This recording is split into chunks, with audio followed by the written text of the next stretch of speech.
não dá pra ter 5 minutos de paz nesse país, né? Eu achei que dava pra encerrar o dia, beleza, o Trump vai lá e mete 50% de tarifas de importação contra o Brasil, em sanção contra os atos do STF e do governo contra residentes americanos, contra empresas americanas, e a gente tem que discutir aqui, eu preciso fazer esse vídeo para explicar por que sim, o Brasil violou a soberania americana, e então isso é uma retaliação. A gente pode discutir se é uma boa ideia essa retaliação, quais são os efeitos e tudo mais, mas vai ter, e já tá rolando esse discurso da esquerda de que, não, isso viola a soberania do Brasil, isso é um desrespeito, isso é um ataque. Não. Se alguém tá fazendo esse argumento, esse cara é um canalha, um ignorante, porque de fato ignorante no sentido puro da palavra, não conhece as informações que eu quero falar aqui, ou é um idiota, que vai ouvir a explicação ser incapaz de entender e repetir alguma coisa. Aí não tem mais o que fazer. Então eu quero explicar isso, quero discutir as consequências econômicas e também consequências políticas, porque isso aqui pode ser a salvação do Lula. De poder agora se fazer de vítima, de o defensor do Brasil e tudo mais. Não sabemos ainda. O governo Lula está agora em reunião de emergência para ver o que eles vão fazer. Provavelmente até esse vídeo ser publicado já saiu a alternativa deles. Mas daí fazer o quê? A gente tem um vídeo para amanhã.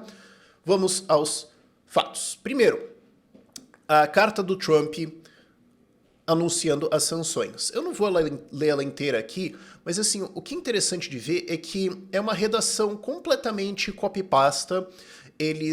A redação é de qualquer jeito, eles não checaram coisas, inclusive eles estão falando de déficit, sendo que os Estados Unidos têm um superávit com o Brasil, então essa alegação não faz sentido aqui na carta, mas claramente eles pegaram a carta padrão que eles estão mandando para todos os outros países, colocaram o primeiro e segundo parágrafo ali falando sobre o Brasil e o resto é genericamente o que eles estão mandando para qualquer país, simplesmente preenchido os 50% e falando, olha, se vocês subirem tarifas em retaliação a gente vai pegar o que vocês colocarem e colocar mais 50% em cima. Fim. Então entendam que vai ser isso aqui. Agora, qual é o objeto disso? O objeto é, e o Trump é bem claro na carta aqui, o Bolsonaro está sendo perseguido, primeiro,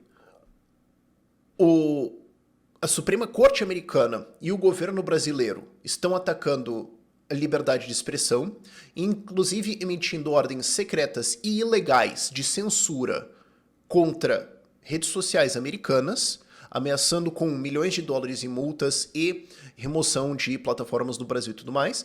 Então, não dá, nós vamos ter que jogar de volta em vocês, nós vamos ter que fazer alguma coisa. Já vamos discutir a inteligência ou os efeitos, se isso aqui é a melhor sanção ou não, a melhor resposta ou não. Eu acho que não, inclusive. Mas, primeiro vocês têm que entender que sim, o Brasil violou sucessivamente a soberania americana e de empresas americanas. Primeiro, esse artigo aqui do Flávio Gordon é muito bom explicando todos os dados e tudo mais, porque o que aconteceu foi que o Alexandre de Moraes alegou que ele tem uma jurisdição universal para falar sobre redes sociais, liberdade de expressão, o que fizerem e tudo mais, ao ponto em que ele pode pisar dentro dos Estados Unidos e fazer coisas lá. O que aconteceu ao longo dos últimos anos? Entre várias coisas, foram emitidas ordens de censura contra residentes legais nos Estados Unidos. Então não necessariamente cidadãos, não necessariamente alguém que tinha o passaporte, mas alguém que tinha o visto de residência para estar legalmente residindo nos Estados Unidos. Portanto, não estando no Brasil, eles não estavam fisicamente no Brasil, eles eram residentes legais lá, estavam lá, e portanto submissos à lei americana, não a brasileira, no que eles estavam fazendo. E foram emitidas ordens de censura, ordens contra eles, que inclusive extrapolavam o que aconteceu no Brasil. Quer dizer, era para eles serem sancionados nos Estados Unidos por coisas que eles fizeram nos Estados Unidos, onde eles responderiam teoricamente à lei americana, porque um juiz brasileiro não gostou disso. Isso aqui não cabe no mundo real. Isso aqui é uma violação de soberania e não tem discussão séria, do contrário. Se alguém quiser fazer uma discussão séria do contrário, eu não vou responder porque eu vou tratar essa pessoa como ou um canalha pago, e eu entendo que a esquerda tem que fazer esse argumento aqui porque é o incentivo deles, ou uma pessoa tão impossivelmente estúpida que não tem o que fazer, cara. Não tem o que fazer. Outra.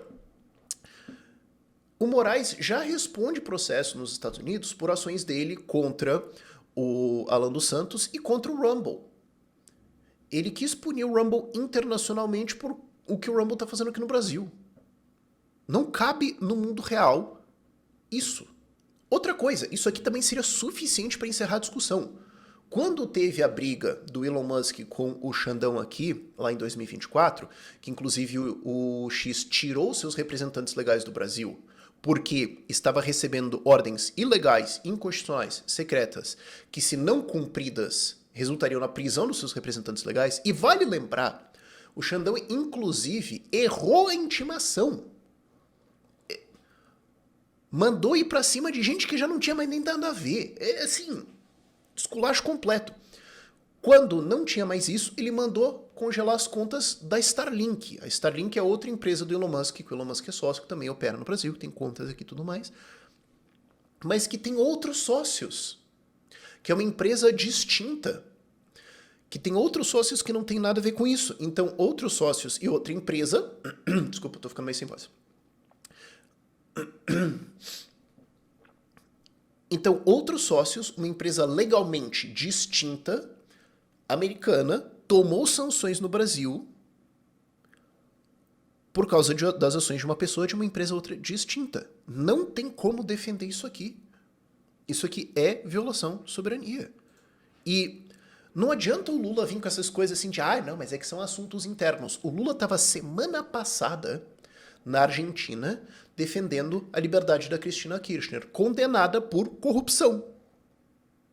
Quer dizer, o Lula pode ir na Argentina e interferir em assuntos internos da Argentina para querer dizer que tem que soltar uma corrupta bandida presa, mas quando ele toma consequências, o STF toma consequências, aí não pode. E vale lembrar, teve interferência dos Estados Unidos no Brasil? Teve. A favor do Lula. Em 2022, o governo Biden mandou várias pessoas das agências de siglas de 3 letras para falar para Bolsonaro, para falar para Exército, para falar para Forças Armadas, olha, é o seguinte, se tiver um golpe nesse país, vocês serão isolados. Ninguém vai embarcar com esse negócio. O que sair das eleições vai sair. Isso pesou nas decisões que foram tomadas? Eu acredito que sim. Então, se eles querem ficar reclamando, teve intervenção e tudo mais, vamos lembrar disso aqui? Vamos lembrar que isso aqui pode ter muito bem pesado a nossa situação aqui? Ok? Mas isso aqui o Lula quer esquecer. Aí não vale, né? Isso aqui você não vai ver a mídia falando. E note, eu até fiz a gracinha de puxar um artigo da porcaria, do lixo, da Carta Capital. Se até a Carta Capital fala que aconteceu, entendeu? Não tem mais papo. Então, assim, houve violação da soberania americana? Sim, não tem discussão. Então, cabe, e é defensável do lado do presidente americano, não tô nem falando Trump, o presidente americano deve impor consequências àqueles que violam a Constituição, soberania e empresas americanas? Sim, porque senão vira esculacho. Se tem uma lei que rege relações internacionais e o senso de justiça e o funcionamento de uma sociedade civilizada do mundo, é o seguinte, quem faz tem que levar. Porque senão todo mundo vai fazer. Então, é extremamente razoável ter alguma consequência contra. Agora, essas sanções via tarifa são uma boa ideia? Eu acho que não. O que era esperado era uma parada Lei Magnitsky. Sancionar o Xandão, sancionar outros juízes do Supremo Tribunal Federal, sancionar outras pessoas relacionadas a tudo isso aqui, que seria equivalente a deletar os caras do sistema financeiro internacional. Porque é até uma coisa complicada da Lei Magnitsky, que ela é a proibição de empresas americanas de fazerem, ou de empresas com representação nos Estados Unidos, que operam com os Estados Unidos, de fazer negócios com aquela pessoa sancionada. Então, se o Banco do Brasil tem representação nos Estados Unidos, eles teriam que ou cortar relações financeiras com o Alexandre de Moraes ou tirar sua representação dos Estados Unidos. Então, assim, não é só, então agora o Xandão não pode ir pra Disney. É tipo, não, cara, tipo, qualquer empresa que tenha operação nos Estados Unidos não pode mais fazer negócio com você. Inclusive empresas brasileiras têm representação lá. Seria gravíssimo. Essa, penso eu, seria a sanção adequada aqui. O Trump resolveu meter tarifas. Vamos ver o que vai acontecer, especialmente nas consequências políticas. Mas falando antes das econômicas, é grave, porque, e esses são os dados do próprio censo americano, primeiro, como eu falei, os Estados Unidos têm um superávit com a gente. Não existe um déficit aqui. Então esse argumento é meio ruim, o que inclusive ajuda a narrativa do Lula a desfazer de vítima. Agora, se vocês quiserem ver o que é comercializado, isso aqui são dados de 2022, mas não mudou muito de lá para cá. Então, exportações dos Estados Unidos para o Brasil e importações do Brasil.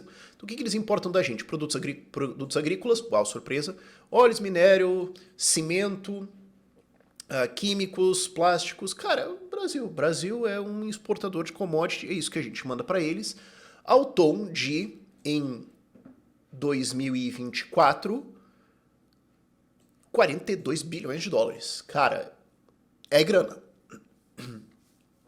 É grana. Essa tarifa de 50% é suficiente para matar a maior parte desses negócios? Provavelmente.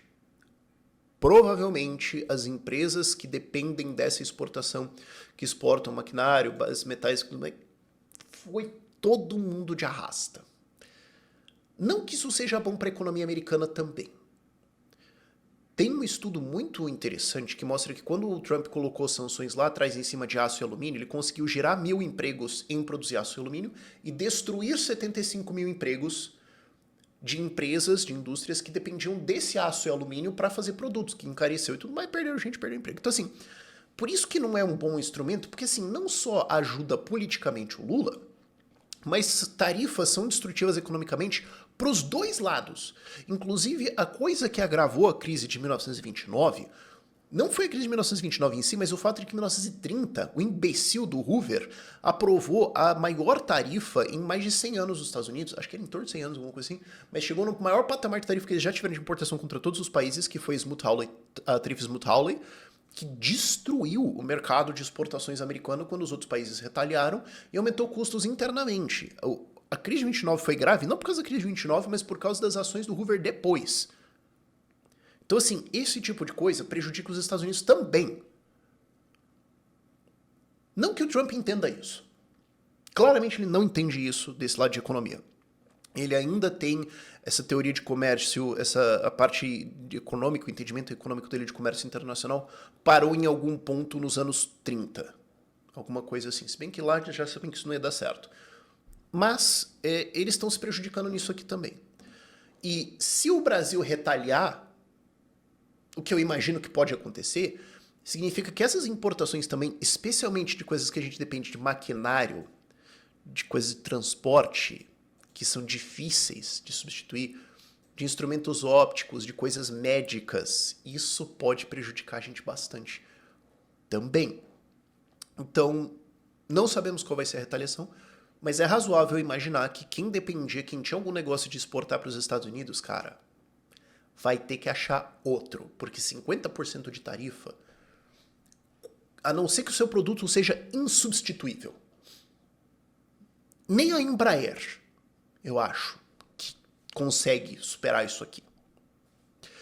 Agora, politicamente, é aí que, inclusive, eu acho que essa tarifa, ainda vamos ver, isso aqui é especulativo, mas é aqui que eu acho que essa tarifa destrói o seu propósito principal, que é quando os Estados Unidos, quando o Trump foi lá e arranjou problema com o Canadá, de falar, vocês vão virar o 51º estado, nós vamos colocar tarifas e tudo mais, o Partido Conservador britânico, o Partido Conservador canadense, que tem uma pegada liberal libertária muito boa também, tava assim, prego batido de ponta virada, de caixão pintado, de cova enterrada, de camiseta de saudade em todo mundo. Acabou, o Partido Conservador ia ganhar. Virou tudo e o Partido de Esquerda ganhou. O Trump destruiu a chance que o Canadá tinha de parar de ser de esquerda. Porque o governo Trudeau, o governo de esquerda lá, conseguiu se fazer de vítima, conseguiu puxar um nacionalismo e falar, olha só, se fazer de coitado e ganhar as eleições. Tem uma coisa do brasileiro, independente do seu alinhamento político, que a gente é nacionalista. Então, qual que está sendo o discurso do Lula já agora, da galera de esquerda já agora? É um ataque ao Brasil. Eles querem tirar a Petrobras da gente. Estão violando a nossa soberania. Quem manda no Brasil é os brasileiros. Respeita o Brasil. Estão destruindo nossos empregos. Então mesmo. E aí o Lula pode se colocar como defensor. Para o brasileiro médio, que não entende nada de política, que não sabe nada do que está acontecendo, que só vai ouvir que alguém vai falar para ele alguma coisa assim, tipo, olha, pode ser que você perca o seu emprego porque o Trump colocou umas tarifas lá porque ele brigou com o Xandão e o Lula tá contra, o cara pode virar Lula por causa disso. Dado que as pesquisas mostram que o Lula tem 47, 48% no segundo turno, não importa o que aconteça, se ele encontrar mais 4 aí, o Trump pode acabar reelegendo o Lula com essa decisão. De novo, altamente especulativo. Pode ser que não aconteça, pode ser que as pessoas entendam. Mas eu queria falar, ó, tá vendo? Foi o Eduardo Bolsonaro, foi lá destruir o país, puxar sanções. Tudo mentira. Não é? Mas, cara, você não pode esperar que o eleitor brasileiro pense ou tenha informações. Né? Especialmente agora com regulação de redes sociais vindo e de repente esse vídeo aqui podendo ser classificado como desinformação. Então, aberto a ver, isso aqui pode acabar ajudando o Lula. Agora, a última coisa antes da gente ir, hoje a Argentina conseguiu um acordo favorável com os Estados Unidos, 80% das exportações vão ter 0 tarifas para entrar e ainda tem outros acordos sendo negociados e a Argentina pode inclusive ter um acordo de comércio especial com os Estados Unidos, que pode exigir a Argentina sair do Mercosul, mas o Milei já falou que se for isso necessário, beleza, tchau pro Mercosul, eu vou fazer acordo com os Estados Unidos, e tá certo ele. Então assim, todo dia é um 7-1 diferente, né, cara? Quem quiser ir pra Argentina, o link da 7 vai estar aqui na descrição se você quiser sair do Brasil e ir pra Argentina pra conseguir se beneficiar disso. Cara, a gente tá vendendo horrores de consultoria com esses últimos meses aqui, de imposto vindo pra todo lado. Se você quiser ser mais um açaí, vamos te atender na 7 com orgulho, com alegria. O link tá lá na descrição. Por esse vídeo é isso. E amanhã vai ter vídeo sobre o que o Lula vai falar disso. Editar isso, toma uma. Chega de hoje.